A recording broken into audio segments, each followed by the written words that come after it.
नमस्ते दोस्तों। तो आज हम देखेंगे गोल्ड और स्टॉक के बीच में कैसा परफॉर्मेंस रहा है। इसके लिए मैंने एक्सटेंसिव रिसर्च किया था जहाँ से मुझे एक आर्टिकल अच्छा लगा जो कि मनी कंट्रोल का था। तो इसी आर्टिकल पे बेस्ड ये वीडियो मैंने बनाया है। उस आर्टिकल में से सबसे इम्पोर्टेंट ग्राफ जो मुझे लगा वो ये है। यहाँ पे एक्स एक्सिस पे आप देखोगे तो ईयर्स है। सो ये एक्स एक्सिस है, यहाँ पे मार्च 31st 2005 से मार्च 31st 2024 तक का ये एक्सिस है, और वाई पे है रिटर्न्स। और ये जो ब्लू लाइन है, ये ब्लू लाइन निफ्टी के रिटर्न्स है, और येलो लाइन जो है ये गोल्ड के रिटर्न्स है। तो यहाँ पे इम्पोर्टेंट चार चीज़ें हैं जो हमें फोकस करनी है। पहला है 20 ईयर्स रिटर्न। तो 20 ईयर्स रिटर्न अगर आप देखोगे तो गोल्ड का 11.96 रहा और निफ्टी का 12.72 रहा। यहाँ पे निफ्टी ने 0.78% से आउट परफॉर्म किया है। अभी दूसरा पॉइंट जो है वो है 10 ईयर CAGR। सो 10 ईयर CAGR में गोल्ड ने अंडर परफॉर्म किया है, काफ़ी अंडर परफॉर्मेंस रहा है, जो कि 8.8% है, और निफ्टी 12.78 है। और तीसरा है 5 ईयर CAGR। और 5 ईयर CAGR में आप देखोगे तो गोल्ड ने अच्छे से परफॉर्म किया, जो कि 16.21 है, और निफ्टी का लो परफॉर्मेंस है। और अगर ये 5 ईयर्स की जगह इवन इफ भी अगर हम 6 साल भी CAGR कंसिडर करेंगे तो भी वो अच्छा ही है, यानी गोल्ड ने अच्छे परफॉर्मेंस किया है निफ्टी के जगह पे। और फोर्थ जो इम्पोर्टेंट पॉइंट है वो है गैप्स। तो यहाँ पे ये जो गैप्स आप देख रहे हैं गोल्ड और निफ्टी के बीच में, ये बहुत इंटरेस्टिंग है। तो जहाँ पे भी गोल्ड ने अंडर परफॉर्म किया है, जैसे यहाँ पे, पर वही टाइम पे निफ्टी ने आउट परफॉर्म किया है। यहाँ पे निफ्टी ने आउट परफॉर्म किया, गोल्ड ने अंडर परफॉर्म किया। सो ये जो पैटर्न है ये रिपीट हो रहा है हर जगह, हर जगह ये रिपीट हो रहा है अक्रॉस। ये पूरा आप देखोगे 20 ईयर्स पूरा ये रिपीट हुआ है, सेम साइकिल। तो यहाँ से ये लर्निंग हम क्या ले सकते हैं ये ग्राफ में से, कि जहाँ पे भी गोल्ड का आउट परफॉर्मेंस है वहाँ पे निफ्टी अंडर परफॉर्म है कर रहा है। तो क्या हम अपना इन्वेस्टमेंट कहीं एक एसेट में है जहाँ पे, फॉर एग्जांपल अगर हमने निफ्टी में इन्वेस्ट करके रखा है, तो क्या हम उसे होल्ड करके रख सकते हैं थोड़े दिन और दूसरे एसेट क्लास में इसके अलावा इन्वेस्टमेंट सोच सकते हैं क्या? ये आप हम सोच ये एक क्राइटेरिया हम दिमाग में रख सकते हैं।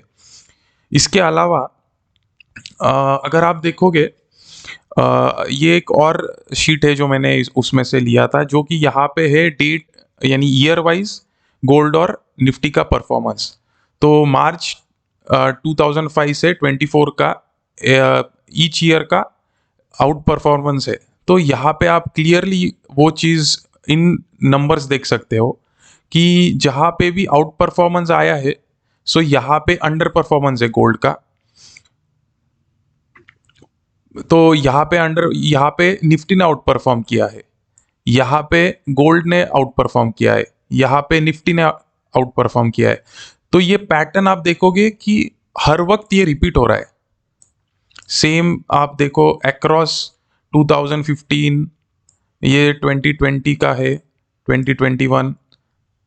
तो ये यहाँ से बहुत इम्पोर्टेंट जो लर्निंग है वो ये है कि अगर हमारा इन्वेस्टमेंट कहीं पे अच्छा है और आउट परफॉर्मेंस दिख रहा है, तो क्या हम एसेट क्लास शिफ्ट करना चाहिए?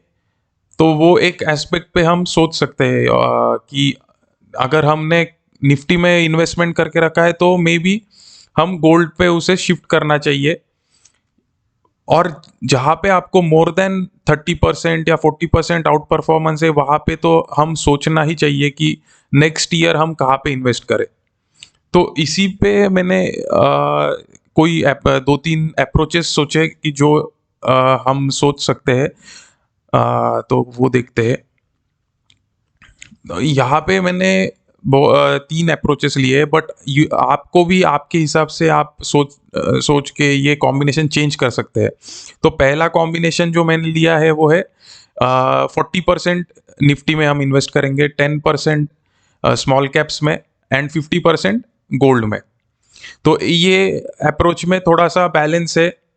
और इसके ऑपोजिट जो है, जो कि एक्सट्रीम स्मॉल कैप में 50% है, फिर गोल्ड में 30% है और निफ्टी में 20% है। सो ये थोड़ा एग्रेसिव अप्रोच है, ये बैलेंस्ड है।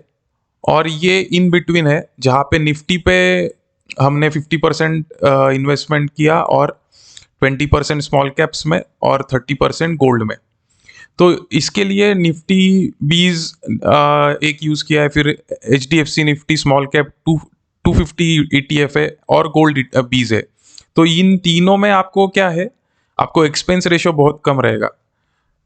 तो वो भी आपका, यानी वो भी एक तरीके से आप इन्वेस्ट कर सकते हैं। इसके अलावा आप म्यूचुअल फंड्स में भी इन्वेस्ट कर सकते हैं। इसी निफ्टी 50 की जगह आप लार्ज कैप, स्मॉल कैप और गोल्ड, इन तीनों का कॉम्बिनेशन करके भी इन्वेस्टमेंट कर सकते हैं म्यूचुअल फंड्स में।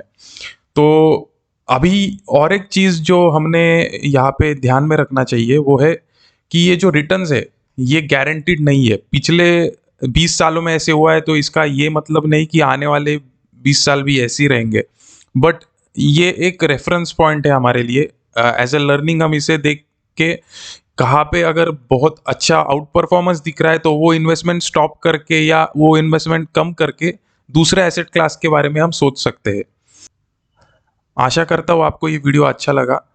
अगर आप कोई भी इन्वेस्टमेंट कर रहे हो तो प्लीज़ अपने इन्वेस्टमेंट एडवाइज़र से आप एक बार बात कर लीजिए, उनसे सलाह लीजिए, उसे उसी के बाद इन्वेस्टमेंट कीजिए। अगर ये वीडियो अच्छा लगा तो लाइक, शेयर और सब्सक्राइब कीजिए। Thank you.